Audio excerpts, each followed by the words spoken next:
안녕하세요. 한 주간도 여러분 잘 보내셨죠? 우리가 지금 사도행전을 살펴보고 있습니다. 사도행전에서 주님의 지상 명령인 복음이 이제 예루살렘과 사마리아와 땅끝까지 뻗어나가는데 결정적인 역할을 한 사람은 역시 사도 베드로죠. 또한 학자들은 사도행전에서 3대 사건으로 첫째는 교회의 탄생, 둘째는 예수를 핍박하던 사울이 회심한 사건, 세 번째는 고넬료의 가족과 이방인들에게 방언이 이제 일어나는 사건을 말합니다. 이러한 모든 지역에서 복음 전파의 첫 단추를 꿰는 핵심 인물은 베드로죠. 우리가 앞서 마태복음에서 살펴보았듯이 가이사랴 빌립보에서 예수님이 이제 너희는 나를 누구라고 하느냐라고 물어보셨을 때 베드로가 그러죠. 주는 그리스도시요 살아계신 하나님의 아들이시니다라고 대답함으로써 이제 예수님께서 이 반석 위에 내 교회를 세우리니 음부의 권세가 이기지 못할 것이고 내가 천국 열쇠를 너에게 주리니 네가 땅에서 무엇이든지 매면 하늘에서도 맬 거고 네가 땅에서 무엇이든지 풀면 하늘에서도 풀리리라 이제 말씀하신 그 천국 열쇠를 베드로에게 맡기셨죠. 베드로가 이 천국 열쇠를 가지고요. 정말 초기 교회 선교 역사에서 자신에게 위임된 천국 열쇠를 사용하여 선교의 문을 모두 엽니다. 오순절 성령 강림 이후에 예루살렘에서 이제 베드로가 설교하자 막 3,000명, 5,000명이 세례를 받는 사건이 있었죠. 그 다음에 스데반이 순교 이후 유대와 사마리아로 이제 사람들이 그 헬라파 그리스도인들이 다 흩어졌죠. 먼저 그런데 거기서 이제 빌립이 내려가서 복음을 전하자 어떻게 돼요?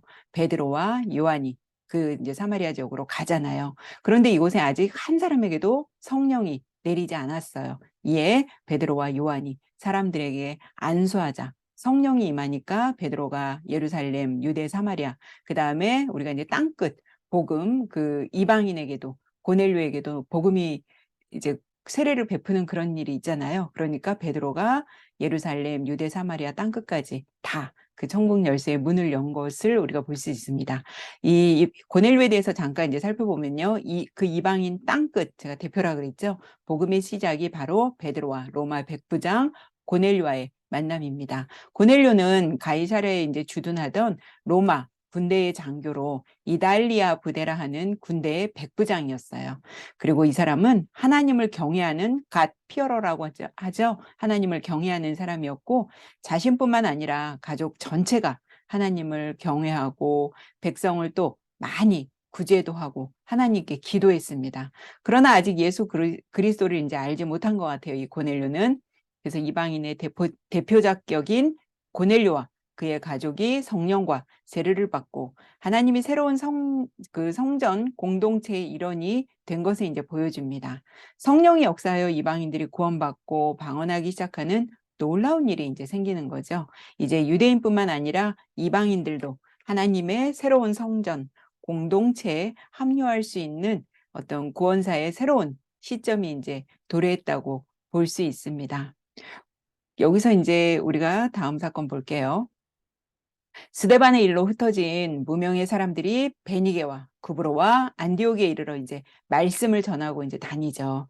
그래서 이방 땅의 최초의 이방 교회가 탄생하죠. 어디예요? 제가 거기 십자가 그려놨죠. 바로 수리아 안디옥 교회입니다.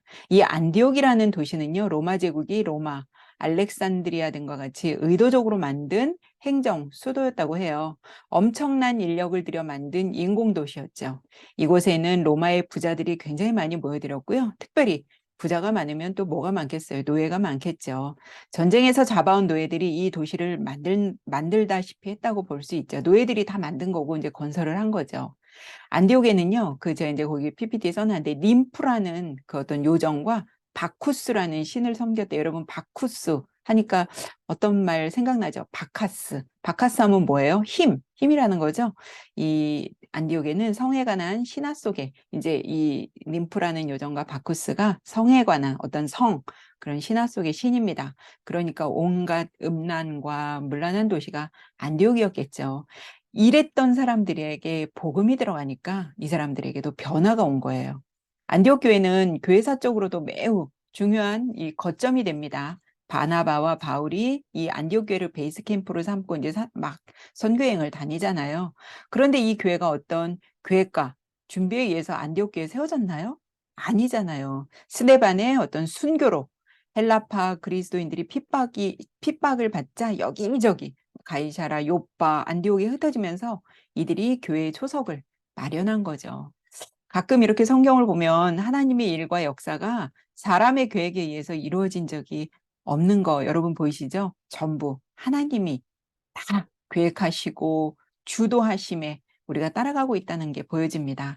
예루살렘에서 환란과 어떤 핍박으로 쫓겨난 건데 그 쫓겨남을 통해서 하나님은 이방 땅에 벌써 이렇게 교회를 세우시잖아요. 그래서 예루살렘 교회에서 누구를 안디옥으로 파송하나요? 바나바를 파송하죠. 바나바가 안디옥에 가서 바나바가 그러니까 안디옥에 뭐 지금으로 말하면 뭐 담임 목사 뭐 그 정도 되는 거예요. 안디옥에 가서 교회를 더 부흥시키는 역할을 잘 감당했습니다. 정말 이 안디옥이에요. 전무후무한 부흥의 역사가 일어났다고 해요.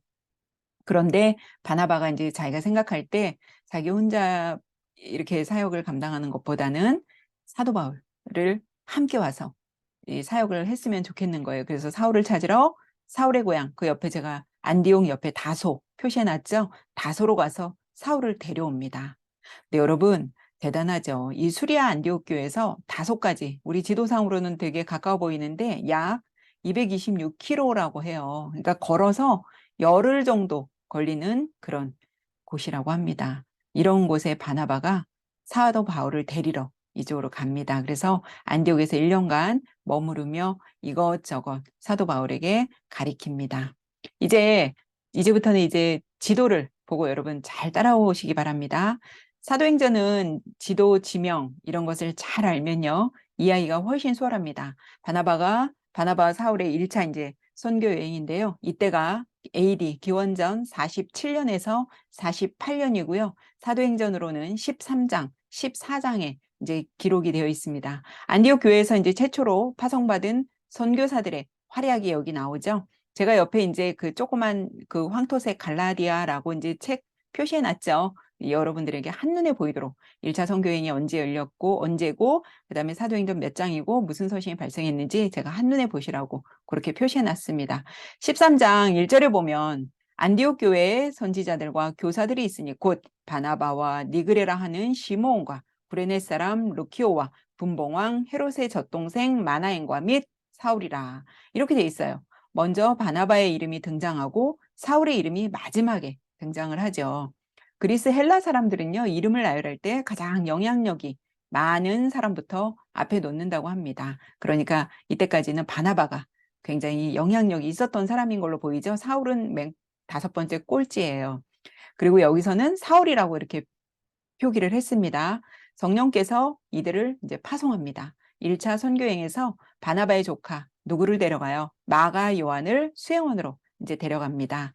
안디옥에서 이제 여기 보면요. 제가 이제 여러분 표시해 드릴게요. 여기가 이제 수리아 안디옥이 여기입니다. 안디옥에서 그 밑에 조그맣게 글씨 써 있죠. 실루기아라는 항구에서 파송을 받은 두 사람이 배를 타고 이제 여기 이제 구브로로 갑니다. 요즘은 이제 키프로스라고 하죠. 그 옆에 살라미 항구에서 이제 구브로는 바나바의 고향입니다. 고향인 구브로에 도착해서 유대인의 회당으로 제일 먼저 들어가 이제 복음을 전하죠. 헬라인들이나 이방인들을 먼저 찾아간 것이 아니라 회당으로 이제 제일 먼저 찾아갑니다. 지도에 보시는 것처럼 구브로 모양이 어때요, 여러분? 선 모양이 고구마처럼 길쭉하게 생겼죠. 살람이라는 항구에서부터 이제 복음을 전하기 시작합니다. 제가 바보라는 섬을 먼저 이렇게 표시를 했네요. 시작합니다. 이 섬의 한가운데로 이제 가로질러 도착한 곳이 바로 바보입니다. 섬 이름이 좀 웃기죠? 이 섬은요, 비너스에게 이제 봉헌된 섬이라고 해요.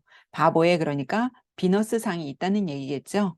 과거에 아주 이곳이 더럽고 추잡스러운 곳이 바로 이 바보섬이었다고 합니다. 여기서 거짓 선지자 바예수, 마술사를 만나죠. 성경에서는 엘루마라고도 합니다.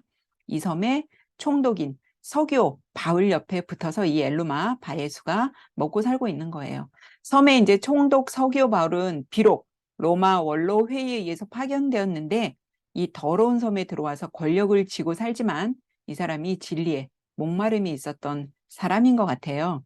바나바와 바울이 전하는 복음에 대해 이제 소문을 듣고 하나님의 말씀을 듣고자 이제 바나바 바울을 초청하죠. 그런데 그만 누가 초를 칩니까? 이 바예수, 그러니까 이 박수무당 엘루마가 당연히 초를 치겠죠. 왜 그래요? 자기가 무당이잖아요. 그러니까 막 사람들한테 뭐 앞일을 얘기해주고, 요즘 뭐라 그러죠? 그 복채라 그러죠? 복채를 받아야 되는데 지금 복채가 날아갈 위험에 놓였잖아요. 그래서 총독 서기오 바울에게 바나바와 바울의 말에 귀를 기울이지 못하도록 막 방해합니다. 그런데 이것을 사도 바울이 모르겠어요. 알죠. 바울이 신랄하게 이 바 예수에게 비판을 퍼붓죠. 그러자 이 사람이 맹인이 되어서 얼마 동안 해를 보지 못한다고 하자 즉시 이 사람에게 안개와 어둠이 그를 덮어버리죠. 이것을 본 그 총독이 또 믿으며 주의 가르치심을 놀랍게 여길 수밖에 없겠죠. 이제 바보에서 이제 배를 타고요. 육지로 이제 나옵니다. 13장 13절에서는 바울과 바나바 이름의 순서가 여러분 바뀌는 걸 볼 수 있습니다. 그리고 사울의 이름이 그 로마식 이름 바울로 바뀝니다. 이것이 뭘 뜻할까요? 선교의 리더십에 이제 변화가 생겼음을 알 수 있죠. 이제 바보에서 여기 밤빌리아에 있는 버가의 일이죠. 그런데 여기서 돌발 상황이 발생합니다. 일행 중 한 명이 힘들어서 도저히 못 가겠다고 하며 예루살렘으로 훌쩍 떠나버립니다. 이 사람 누구예요, 여러분? 바로 바나바의 조카 마가 요한이죠. 왜 마가가 떠났는지에 대해서 학자들의 의견 또한 분분합니다. 뭐 향수병이다, 풍토병이다, 버가부터 비시대 안디옥까지의 여정이 너무 험난한 것을 알고 미리 포기했다, 스트레스다, 여러 설들이 있지만 정확히 성경이 말해주고 있지 않으니까 우리는 추측만 하는 겁니다. 아무튼 마가가 떠났어요. 그리고 이들이 이제 버가에서 그다음 안디옥으로 가는데요. 이 안디옥은 수리아 안디옥과 이름이 똑같죠. 근데 여기는 비시디아 안디옥입니다. 비시디아 안디옥에 이제 도착을 하는데요. 이곳에 유대인들의 회당이 있었어요. 그러니까 이 유대인의 회당이 있었던 거로 보아 유대인 남자 10명이 있었다는 얘기겠죠. 이곳은 독특한 이력을 가진 도시입니다. 헬레니즘 문화의 영향을 받으면서 성장한 도시로 후에 로마의 지배를 받게 되는 곳이었죠. 이곳에서 바울이 드디어 공식적인 첫 설교를 합니다. 사도행전에는 3대 설교가 있어요. 첫째는 베드로의 오순절 설교, 둘째는 스데반의 설교, 세 번째는 바울의 설교입니다. 바울의 설교가 제가 많다고 사도행전 초반에 말씀드렸죠. 바울의 뭐 비시대 안디옥 회당에서의 설교, 그 다음에 예루살렘 종교회에서 바나바와 바울의 설교, 뭐 빌립보에서 또 하고 여러 곳에서 이제 바울이 하는 설교가 있습니다. 바울의 첫 설교의 내용은 이스라엘의 역사성에 초점을 맞추고 있습니다. 딱딱하고 지리한 역사적 서술인 것 같지만 그리스도가 오시기까지의 성경의 역사성을 이제 바울이 강조하고 있습니다. 바울이 지금 비시대 안디옥에서 하는 설교는 7장에서 여러분 스데반이 한 설교를 모사한 것입니다. 제가 사도행전 안에 뭐 2장의 베드로의 설교, 7장의 스데반의 설교, 뭐 여기 13장의 비시대 안디옥 설교 등등 설교에 대해서 여러분들한테 한번 지난주에 언급해드렸죠. 그 설교는 꼭 한번 읽어보시라고 제가 말씀드렸습니다. 자신은 그때 스데반이 이제 설교할 때 사도 바울은 어땠어요? 스데반의 설교를 듣고도 회심하지 않았고 오히려 돌을 던진 사람임을 사도 바울이 여기서 고백을 하고 있습니다. 바울의 설교는 우리는 하나님의 은혜로 된 존재라는 것을 강조하고 있죠. 베드로나 스데반처럼 하나님이 이스라엘 백성들을 애굽에서부터 인도하신 이야기부터 부활하신 예수님에 대해서 설교를 하고 있습니다. 바울이 하나님의 말씀을 선포하자 이제 두 부류가 생겨요. 한쪽은 말씀을 막 받아들이며 하나님께 영광을 돌리고 찬송하고 기뻐하는 쪽이 있는가 하면 반대쪽은 어떻겠어요? 비방하고 바울과 바네바를 박해하려고 합니다. 이 설교에 많은 이방인들이 듣고 기뻐하자 이에 유대주의자들, 유대인들이 경건한 귀부인들과 그 신의 유력자들을 선동해서요, 막 바울과 바나바를 박해하게 하여 그 지역에서 쫓아내죠. 그래서 이들은 발에 티끌을 떨어버리고 그 다음 비시대 안독에서 이고니온으로 갑니다. 이고니온이라는 지역은요, 굉장히 험한 줄령의 협곡 사이에 넓게 펼쳐진 평야 그 땅입니다. 여기서도 계속 핍박과 환란을 피해 쫓겨다니며 머무르는 곳에서 이제 복음을 증거하는데 그곳에서 수많은 영혼들이 준비되어 있는 거죠.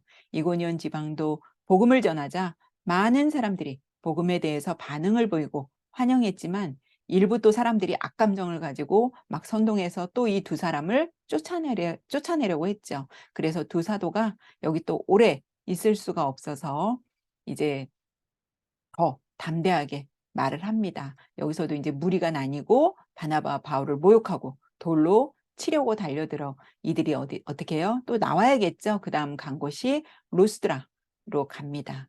이고니온에서 이제 쫓겨나서 도착한 루스드라에는요. 아까 안디옥에는 회당이 있었잖아요. 루스드라에는 회당이 없었어요. 아까도 말씀드린 것처럼 회당은 유대인 남자 10명만 있어도 구성 요건이 되는데 회당이 없다는 말은 유대인의 수가 그만큼 적었다는 말이겠죠. 그러니까 루스드라는 온전한 이방 땅의 온전한 이방인들을 향하여 복음이 본격적으로 증언되기 시작한 첫 출발지라고 볼 수 있겠죠. 그러니까 루스드라 여러분 눈여겨보시기 바랍니다. 이곳은 아주 복음의 증거에서 중요한 분기점이 된다고 봐야 합니다. 그러다 보니 바울이 전하는 설교의 내용도 달라요. 왜냐하면 이전 지역에서는 유대 역사, 히브리의 역사를 배경에 깔고 그래서 예수께서 바로 그리스도이시며 그분이 십자가에서 죽으셨고 부활하셨다고 전했지만 루스드라는 히브리 역사와 상관없이 바로 본론으로 들어가는 거죠. 그렇지 않겠어요? 이방인들에게 유대 역사가 지금 무슨 소용이겠어요?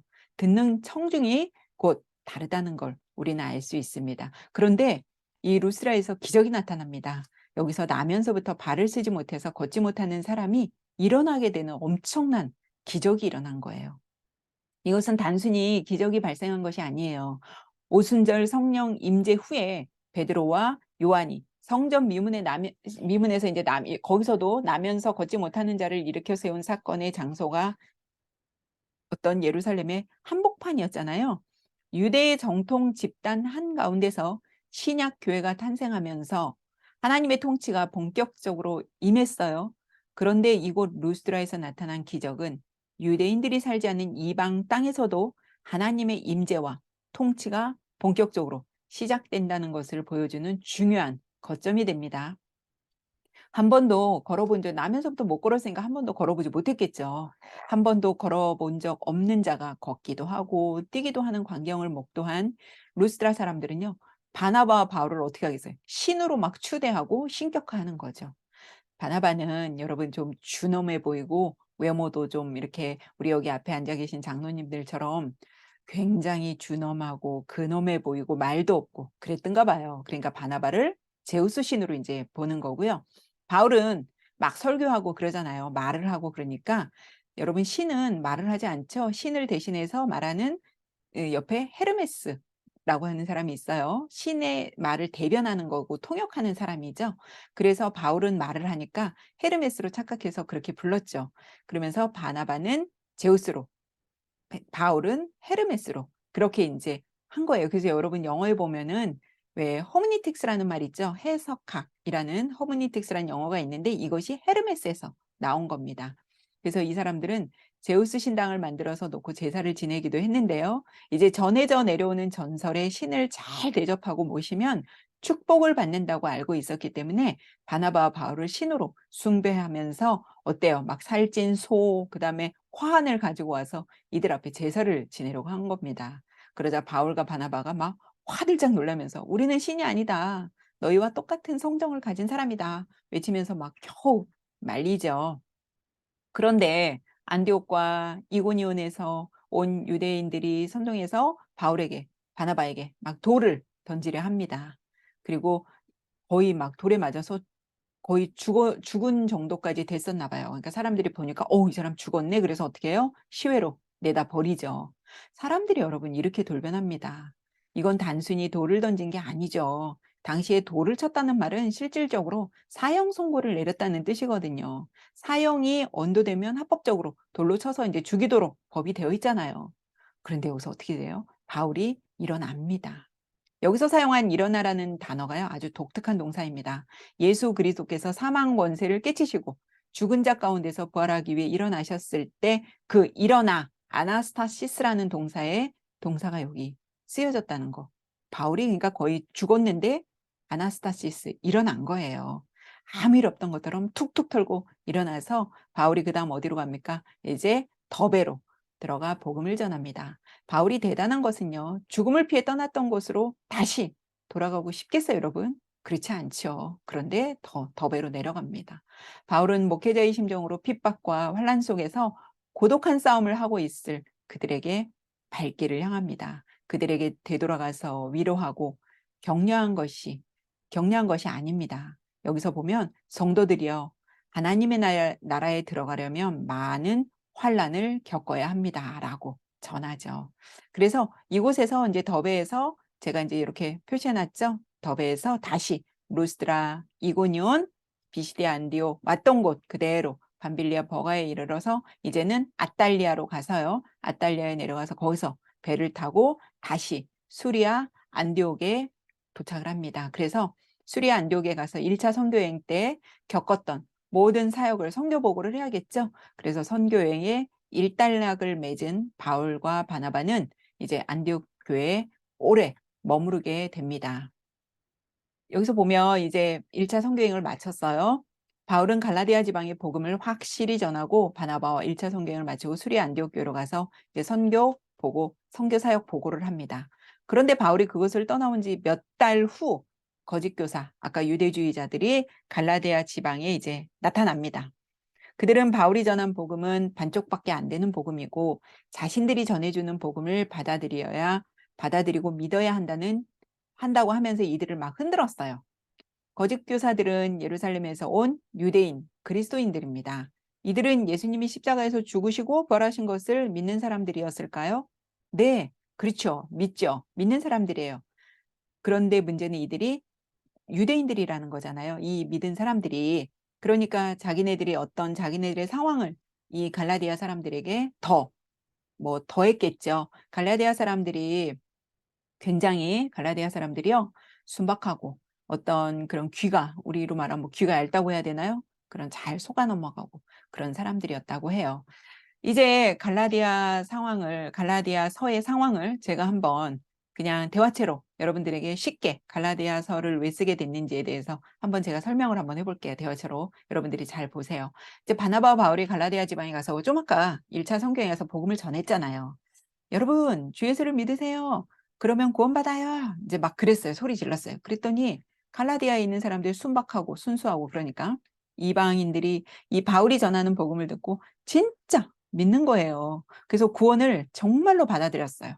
그래서 바울과 바나바가 이제 갈라디아 지방을 떠나서 좀 아까 제가 말씀드린 수리아 안디옥으로 이제 선교 보고를 하러 간 사이에 거짓 교사, 유대주의자들이 갈라디아 지방에 와서 회방을 놓은 겁니다. 구원받아서 막 좋아하는 갈라디아 사람들에게 이들이 묻는 거죠. 여러분, 구원 받았나요? 그러니까 이들이 뭐라 해요? 네, 우리 구원 받았어요. 그럼 여러분, 구원을 받았다고 하는 확신이나 증거 있어? 그렇게 물어본 거죠. 확신이나 증거요?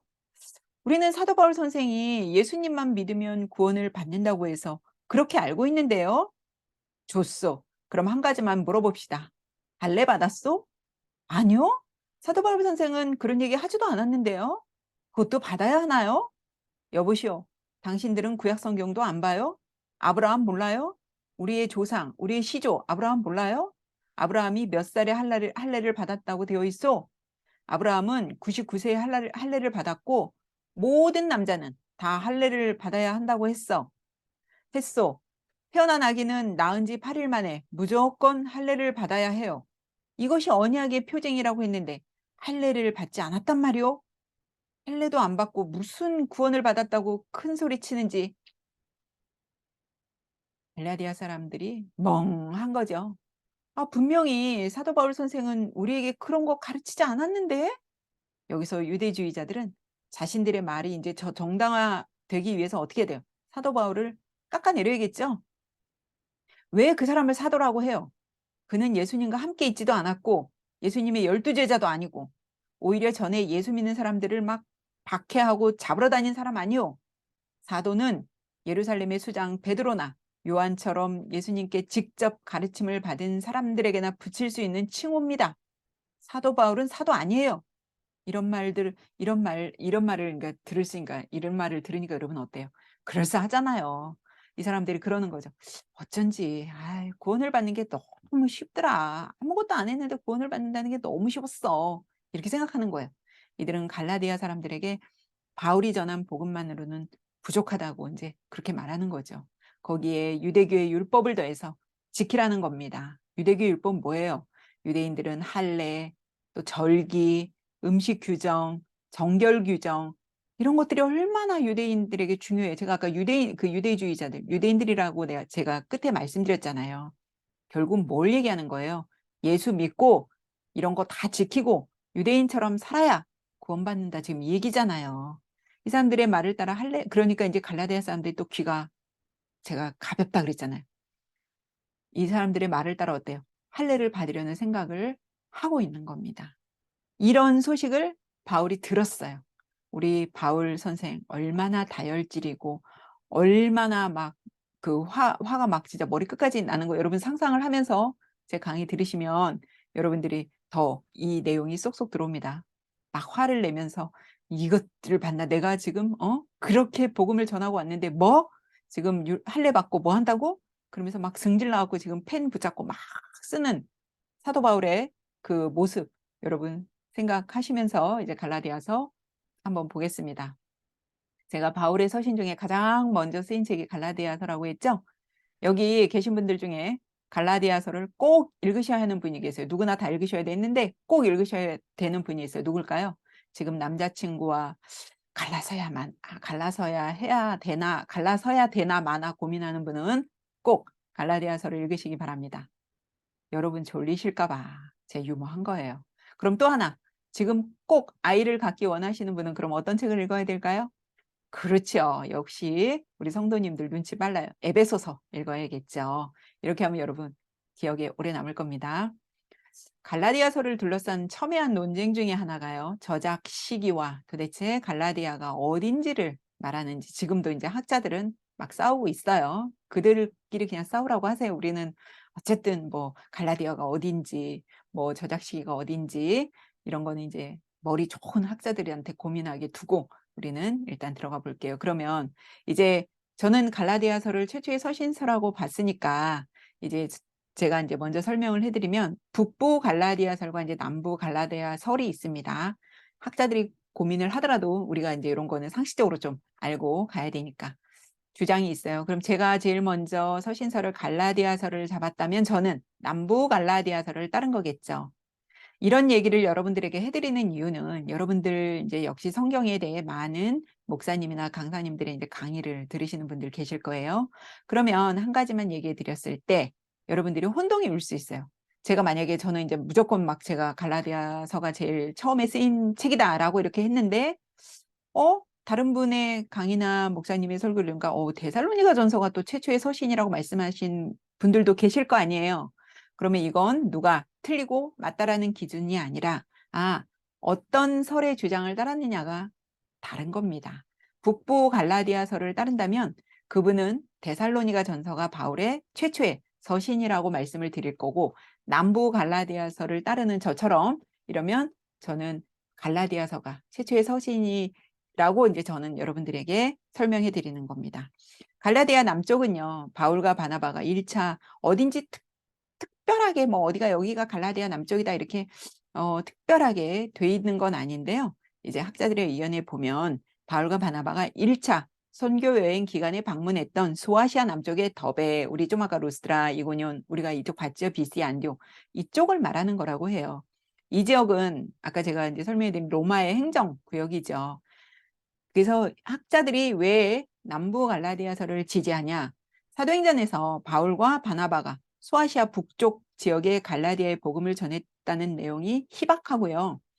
여기서 이제 그 남부 갈라디아서를 주장하는 의견을 먼저 소개하면 첫째, 갈라디아서 2장 1절과 9절, 13절에 보면 바나바의 이름이 언급이 나오죠. 바나바가 바울과 언제 여러분 선교여행을 했나요? 1차 때만 같이 했어요. 1차 선교 여행 후 2차 때는 마가를 데리고 가자는 바나바의 제안에 바울이 이런자에 거절해서 바나바는 마가를 데리고 아까 우리가 본 고구마 모양의 구브로, 자기 고향 구브로로 가고 바울은 신라를 데리고 이제 2차 여행을 떠납니다. 그러니까 바나바의 이름이 1차 여행 때만 나온 거로 보아. 이쪽 남부 갈라디아설 아니겠느냐 하는 거. 그다음에 둘째는 바울과 바나바가 갈라디아 지방에 1차 선교를 하면서 앞에서 제가 설명해 드린 대로 이들을 신으로 막 아까 신격화했잖아요. 제우스, 헤르메스, 루스트라에서 나면서부터 이제 걷지 못하는 사람을 고쳐준 일. 그런데 갈라디아서 4장 14절에 보면 이들을 천사처럼 환영했다라는 내용이 나오고, 또 6장 17절에 자신의 몸에 예수의 흔적이 있다고 하는데요. 예수의 몸에, 예수님의 흔적이 뭐예요? 뭐 창자국, 못자국이죠. 그럼 바울의 몸의 흔적은 뭐예요? 예수의 흔적은 돌에 맞아 거의 죽다시피 했잖아요. 그래서 아나스타시스, 일어나, 이 부활, 이 단어를 썼다고 했죠. 거의 죽은 상황, 거의 자기 몸에도 막 돌에 맞은 흔적, 그걸 얘기하는 걸 수도 있다. 그다음에 세 번째는 우리가 지금 사도행전 13장, 14장까지 봤고, 이것이 이제 1차 선교행이잖아요. 아직 15장에 가면 이제 예루살렘, 먼저 말씀드리면 최초 예루살렘 종교회 공회가 열리죠. 여기서의 주요 안건이 이방인들이, 유대인들이 지켰던 할례와 율법, 절기 이런 거 다 해야 되냐, 안 해도 되냐, 이런 거에 대한 안건이었거든요. 결론적으로 말씀드리면 이방인들은 그런 거 할 필요 없다라는 얘기가 이제 뒤에 나오는데, 갈라디아서는 예루살렘 공의회가, 그래서 갈라디아서는요, 예루살렘 공의회가 개최되기 이전에 보내진 편지라고 보는 것이 이제 타당하다는 거죠. 그래서 이 수신자는 남부 갈라디아인들에게고, 기록 시기를 아까 이제 1차 선교행이 47년, 48년이니까 이 갈라디아서는 48년, 49년. 그다음에 저자는 논쟁의 여지가 없는 확실한 바울의 저작이고요. 거기 보면 갈라디아서 1장 18절에서 2장 12절에 보면요, 바울이 자신에 대해서 쓴 이야기가 있습니다. 그다음에 바울의 서신서 중 가장 먼저 쓰여졌다고 그랬고, 갈라디아서는 로마서의 축소판이라고. 그래서 리틀 갈라디아, 리틀 로마 이렇게. 그다음에 그리스도인의 자유의 대헌장. 편지 서두에 이제 다른 서신서 이제 뒤에서 보겠지만 인사, 감사, 칭찬의 언급이 없습니다. 바울 서신의 이제 서두를 보면요, 보통 우리가 이제 여러분 편지를 쓸 때 보통 이 편지를 누구에게 쓸 건지 우리는 먼저 to 먼저 나오죠. 그런데 당시 사람들의 편지 형태는요, 쓰는 나부터 나와요. 그래서 우리는 뭐 to 병원 씨, to 민수 씨, to 준기 씨, 어디서 많이 이런 이름 들어봤는데, 그죠? 네, 지난 이름 묻지 마시고요. to 병원 씨, 민수 씨, 이렇게 from 누구 이렇게 이제 하잖아요. 근데 이 고대 이 그리스 사람들의 편지 형태는 먼저 내가 누구다라는 거 밝힌다는 거죠. 편지에 보면 바울이 다른 서신에 보면 이렇게 뭐 다른 서신 옆에 제가 이제 왼쪽 오른쪽 편 해놨죠. 고린도전서, 빌립보서, 데살로니가전서에 보면 막 하나님 우리 아버지와 주 예수 그리스도로부터 은혜와 평강이 기를 원하노라. 나 사도인 나 바울은 뭐 이렇게 시작을 해요. 근데 갈라디아서에 보면요, 막 바울이 불같이 화를 내요. 당연하겠죠. 지금 아까 어땠어요? 갈라디아 사람들이 지금 속아 넘어가고 있잖아요. 그래서 바울의 편지에는 막 병강을 외치며 먼저 인사를 하는데, 여기서는 감사 인사도 생략한 채 갈라디아 사람들을 향해 어리석은 자들이라고 막 합니다. 왜 너희를 교란시키는 자들에게 미혹이 되었느냐는 거죠. 그들은 복음을 변질시키는 자이고 이간질시키고 너희를 막아서 진리를 순종하지 못하게 하는 자라고 격렬하게 바울이 비난합니다. 바울이 얼마나 화가 났던지 막 뭐라고 하냐면요, 하늘에서 온 천사라도 다른 복음을 전하면 저주를 받을 것이라 라고 합니다. 그런데 바울이요, 자신의 어떤 사람이었어요? 예수 믿는 자들을 심히 박해한 사람이었잖아요. 그랬던 사람이 지금은 완전히 다른 사람이 된 것도 이제 간증합니다. 갈라디아서에 보면 바울이 이제 회심하기 전에 자기는 율법에 대해서 열심히 있는 사람이었죠. 율법에 대해서 아주 지나칠 정도로 열심이었기 때문에 어떻게 보면 교회를 제대로, 이런 사람에게 온전한 진리가 들어가지 않았기 때문에 율법에 대해서만 지나칠 정도로 열심이었기 때문에 교회를 박해하고 잔인하던 사람이, 이렇게 막 잔해하던 사람이 바로 사도 바울이었잖아요. 그렇게 율법에 열심이었던 사도 바울, 의롭게 됐나요? 아니죠. 자기가 열심을 내면 낼수록 오히려 하나님과 원수가 되는 거였습니다. 그랬던 바울이 다메섹에서 부활하신 주님을 만나고, 그는 주님께 직접 소명을 받았고 주님께서 위임하셨죠. 베드로가 할례파들, 즉 유대인들에게 복음을 전하는 사명을 맡았다면 바울은 무할례파, 즉 이방인에게 복음을 전하는 사명을 받은 겁니다. 갈라디아서는 이제 종교개혁가 마틴 루터, 이게 딱 생각나죠? 마틴 루터가 가장 사랑했던 성경 중에 하나입니다. 이제 마틴 루터가 그랬어요. 갈라디아서는 나의 서신이다. 나는 갈라디아서와 결혼하였다. 갈라디아서는 나의 캐서린이다. 여기서 캐서린 누굴까요? 마틴 루터의 부인이겠죠. 부인입니다. 캐서린.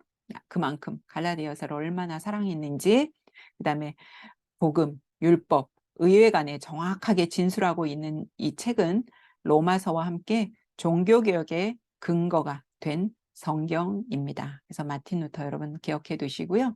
갈라디아서에 이제 별칭이 있습니다. 갈라디아서는 그리스도의 자유에 대한 전형적인 논법을 다루고 자유를 위한 대선언을 함으로써 그리스도인의 자유의 대헌장이라고, 이제 영적 자유의 대헌장이라고 부르기도 하죠. 그래서 뭐 영적 자유의 대헌장, 종교개혁의 구호가 된 책이고 기독교인의 독립선언문, 그런 책이라고 이제 볼 수 있죠. 그래서 루터의 종교개혁이, 보면 이제 제가 거기 밑에 써놨는데요. 어, 카톨릭에서는 이제 카톨릭에서 개신교가 이제 분리된 것으로 볼 수 있다면, 종교 회의에서는 유대교와 기독교와 분리라고 볼 수 있죠. 루터 당시의 카톨릭은요, 어떤 행함으로 구원을 받는다고 가르쳤기 때문에 이 카톨릭에서 개신교가 이제 분리, 어떤 종교, 마틴 루터의 개혁으로, 종교 개혁으로 인해서 개신교가 이제 카톨릭에서 분리된 것을 우리가 볼 수 있습니다. 갈라디아서의 이제 구약적 배경은요, 여러분 뭐 다 아시는, 의는 믿음으로 말미암아, 의는 믿음으로 말미암아 살리라, 이 신칭이, 이것이요 하박국 2장 4절에 나오는 말씀입니다. 보라, 그의 마음은 교만하며 그 속에서 정직하지 못하나 의인은 그의 믿음으로 말미암아 살리라. 하박국서 2장 4절에 나오는 말씀인데요. 이 구약적 배경을 가지고 이제 이 바울이 갈라디아, 이거 이제 세 군데서 인용을 하는데요. 갈라디아서, 로마서, 히브리서는 뭐 바울이 썼다 안 썼다, 이것도 의견 분분하죠. 그래서 이 세 성경에서 인용하고 있는데 다 같이 한번 읽어보겠습니다. 또 하나님 앞에서 아무도 율법으로 말미암아 의롭게 되지 못할 것이 분명하니 이는 의인은 믿음으로 살리라 하였습니다. 기록된 바 오직 의인은 믿음으로 말미암아 살리라. 나의 의인은 믿음으로 말미암아 살리라, 이렇게 돼 있는데요. 제가 이제 빨간색으로 표시해 놓은 거 보시면 로마서는요, 중간에 로마서는 의인을 강조하고 있고요. 히브리서는 믿음을 강조합니다. 여러분 잘 아시는 히브리서 11장 믿음장이죠. 그 다음에 갈라디아서는요, 믿음으로 산다는 것이 무슨 뜻인지를 강조하고 있습니다. 그래서 구약적인 배경 여러분 여기서 잘 봐두시고, 이제 자꾸 사도 바울에 대해서 뭐 네가 사도냐 아니냐 막 이렇게 언급을 합니다. 이들은 예루살렘에서 온 유대주의자들은 자신들이 전한 복음이 완전한 진짜 복음이고 바울이 전한 것은 반쪽에 불과하다고 하면서 뭐라고 해요? 바울은 사도가 아니다. 그렇게 말하죠. 그래서 갈라디아서 1장 1절부터 자신을 소개하기를 뭐라 그러냐면, 난 사람들에게서 난 것도 아니고 사람으로 말미암은 건 더더욱 아니고 오직 예수 그리스도와 그를 죽은 자 가운데서 살리신 하나님 아버지로 말미암아 사도된 바울은, 그렇게 자신의 사도성을 먼저 언급하고 편지를 쓰기 시작하죠. 이건 자신이 사도라는 것을 뭐 자랑하려고 명예를 못 높이려고 하는 것이 아닙니다. 자칫 잘못하면 자신이 전한 복음이 흔들리고 거짓으로 오해받을 수 있기 때문에 바울은 내가 사도임을 당당히 밝히고 있는 것을 볼 수 있습니다. 사도 맞잖아요. 부활하신 예수님, 담에색에서 부활하신 예수님 직접 부활하신 예수님 받고, 또 예수님께서 바울에게 너는 이방인을 위해 택한 나의 그릇이다라고 분명히 말씀하셨잖아요. 사도는 여러분 헬라어로 아포스톨로스로서 보냄을 받은 자라는 뜻이죠. 여기서 이제 여러분들이 한 가지 알아두실 건, 사도가 되기 위한 몇 가지 조건이 있죠. 첫째, 그들은 이제 주님을 이제 본 사람들이죠. 당연하겠죠. 이 땅에 오신 주님. 그 다음에 두 번째는 그 하나님으로부터, 주님으로부터 명확한 개인적 부르심을 받았죠. 바울은 자신의 사도직이 아까 말한 것처럼 사람들에게서 난 것도 아니고 사람으로 말미암은 것도 아니에요. 오직 예수 그리스도와 하나님 아버지로 말미암아 된 것이라고 주장할 수 있었죠. 그다음에 세 번째는 사도들은 그 터를 놓는 사람들이었죠. 신약은 거룩한 성, 예루살렘의 기초석, 그 숫자가 12개죠. 그 외에는 어린 양이 12사도의 12이름이 있다고 말하면서 사도직의 독특성과 반복될 수 없는 성질을 그림으로 이제 강조하고 있습니다. 신약은 이제 사도들을 그처럼 존엄한 존재로, 대체할 수 없는 존재로 간주하고 있습니다. 그런데 오늘날 교회들은 어떤 그리스도인 사역자에게든 사도라는 칭호를 부여하지 않습니다. 사도는 예수님 당시로 끝난 거예요. 더 이상 지금 오늘날에 뭐 내가 사도야, 이거는 있을 수 없는 일입니다. 사도는 예수님과 함께 생활하며 예수님께 가르침을 직접 받고 또한 부활하신 주님을 직접 목격해야 했고, 예수님께서 사도로 부름을, 12제자 직접 부름을 받은 사람만이 사도라고 칭함을 받을 수 있는 거죠. 예수님의 공생의 기간 동안 바울이 다른 12명의 제자들과 함께 생활하지 않은 것은 맞아요. 그러나 바울은 제가 좀 전에 말씀드린 것처럼 부활하신 주님을 다메섹에서 만났고 예수님의 계시를 직접 받아 가르침을 받았어요. 그래서 예수님으로부터 너는 이방인을 위해 택한 나의 그릇이다라는 부름을 받은 진정한 사도 맞습니다. 바울이 전한 진정한 복음이 뭘까요? 오직 예수 그리스도를 믿음으로 가능하다는 것을 이제 전했음을 알 수 있죠. 여기서 우리가 그 갈라디아서 2장에 나오는 안디옥 사건을 우리가 잠깐 언급하고 가겠습니다. 수리아 안디옥 교회에서 이제 안디옥에서 바울, 베드로, 바나바 그리고 유대인들, 이방인들, 신자들이 예수 그리스도께서 십자가에 죽으시고 부활하신 사실에 대해서 이제 믿음만으로 구원을 얻는데 충분하다는 신학적 연대 표시로 이제 함께 공동 식탁 교제를 나누고 있었어요. 그런데 예루살렘에서 야고보가 보낸 할례파 그리스도인들이 막 도착하자 베드로가 먹다 말고 자리를 팍 뜨는 거예요. 그리고 그 다음 또 유대인들이 마침내 바나바까지 식사 자리를 이제 뜨는 겁니다. 이 사건은 단순한 사건이 아니죠. 자칫하면 이방인들에게 예수 그리스도를 믿는 것만으로는 부족하고 구원을 얻기 위해서는 아까 그 유대 거짓 교사들이 주장하는 유대교의 율법을 지켜서 유대인처럼 살아야 한다는 잘못된 인식을 심어줄 수 있는 거죠. 그래서 바울은 왜 막 베드로한테 그래요. 막 베드로하고 바나바한테 막 화내죠. 정말 바울 무서운 사람입니다. 왜 너희들 말과 행동이 다르냐. 베드로를 막 책망하는 겁니다. 거기 사람들도 많은데 베드로를 막 베드로가 누구의 예루살렘 수장이잖아요. 베드로를 막 공격적으로 나무라는 겁니다. 왜 너희들 아직도 율법에 얽매여서 이리저리 눈치를 보냐. 막 그러는 겁니다. 사람이 의롭게 되는 것은 율법이 아니라 오직 예수 그리스도를 믿는 것만으로 의롭다함을 너희들 모르냐. 그러면서 막 그래요. 율법이 아니라 뭐라는 거예요. 은혜라는 거죠. 누구든지 하나님을 믿기만 하면 동일하게 하나님의 백성이 될 수 있다고 말합니다. 유대인들은요, 여러분 절대로 이방인들과 식사해요, 안 해요? 안 하죠. 유대인들은 무엇을 먹느냐, 또 누구와 먹느냐를 굉장히 중요하게 생각하기 때문에 베드로도 순간 이방인과 한 식탁에서 밥을 먹고 있는데 이제 예루살렘에서 유대인들이 왔다는 소식, 이제 그 얘기를 듣자 막 습관적으로, 그러니까 이 습관이 참 무서운 거죠. 당황한 거죠. 그 베드로 그냥 수제자 베드로, 응? 예루살렘 교회 수장인데도 이런 사람한테도 바울이 막 뭐라고 하는 건 뭐예요? 복음을 두고서는 절대 양보할 수 없다는 그 바울의 어떤 권위를 볼 수 있죠. 네가 아무리 베드로 수장이라 그래도 너가 이런 행동을 하는 거에 대해서 내가 정말 용서할 수 없다. 막 그런 바울의 모습 여러분 상상하시기 바랍니다. 율법은 하나님이 그럼 그렇게 이 사람들이 막 그렇게 지키려고 하는 그런 율법 도대체 뭐길래 그것에 그렇게 얽매여서 이러는 이제 율법은 하나님이 모세 시대의 천사들을 통해 이제 주신 것이고 어떻게 보면 율법이 인간의 범죄를 억제하기 위함이었습니다. 율법은 인간을 의롭게 하지 못하죠. 이들의 주장대로 예수 믿고 할례 받는 것을 그래서 누구를 들어서 주장합니까? 믿음의 조상 아브라함을 예로 들죠. 아브라함이 하나님과 언약을 맺은 후에 하나님이 징표로 할례를 하라고 하셨죠. 모든 남자는 다 할례를 받아야 되고 종이든 외국인이든 심지어 뭐 내 자손이 아니라고 하더라도 모든 남자는 다 할례를 받으라고 했어요. 그리고 아이가 태어난 지 8일 만에 또 할례를 행하게 됐고 할례를 하지 않으면 백성 중에서 끊어진다고 하셨죠. 아브라함의 자손이 되려면 누구나 다 징표로서 할례를 받아야 합니다. 할례 받지 않으면 유월절에도 참여할 수 없고 그 제사 지내는 그 제물도 먹지 못하죠.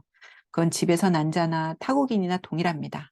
할례를 받고 하나님의 언약 백성의 일원이 된 자에게 모세 언약을 체결한 자들이 그랬듯이 율법 전체를 지켜야 할 의무가 이제 부과되죠. 모세 언약을 체결한 자들이 율법을 지킴으로써 거룩한 삶을 살 수 있듯이 예수 그리스도를 통해서 새 언약을 체결한 자들 역시 율법을 지킴으로써 하나님의 백성답게 살 수 있다고 이제 유대주의자들이 주장한 겁니다. 그러나 아브라함이 여러분 할례를 받고 의롭다고 칭함을 받은 것이 아니라 먼저 아브라함이 믿음에 하나님이 의롭다 여겨 주셨죠. 창세기 15장 이제 6절에 보면 아브라함이 이땐 이름이 아브람이에요. 아브라함이 여호와를 믿으니 여호와께서 이를 그의 의로 여기시고 그렇게 말씀하셨죠. 할례는 15장 이후 17장에 나옵니다. 아브라함을 먼저 의롭게 여겨주시고 그 다음에 할례를 행하게 했습니다. 율법을 행하는 행위로는 우리가 아무도 의롭다고 의롭게 될 수가 없어요. 또한 제가 거기 몽학선생, 여러분들 성경에는 초등교사, 초등선생으로 돼 있을 텐데요. 율법은 마치 그리스 로마 세계의 몽학선생과 같습니다. 그래서 사람이 의롭게 되는 것은 율법에 의한 것이 아니라 오직 예수 그리스도를 믿음으로만 가능한 것이며 이것이 곧 은혜라는 것이죠. 몽학선생이라는 게 초등교사가 뭐냐면요. 그리스 로마, 이때 당시 로마 시대에는요. 많은 노예들을 거느리고 있었잖아요.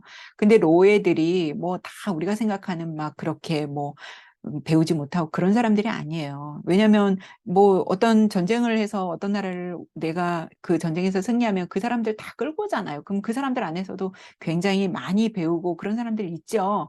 그러면 노예들 중에 굉장히 똑똑하고 그런 사람들을 하나 골라요. 그래서 이제 내가 주인의 자식이 있을 거 아니에요. 근데 우리 자식이 지금 초등학생이에요.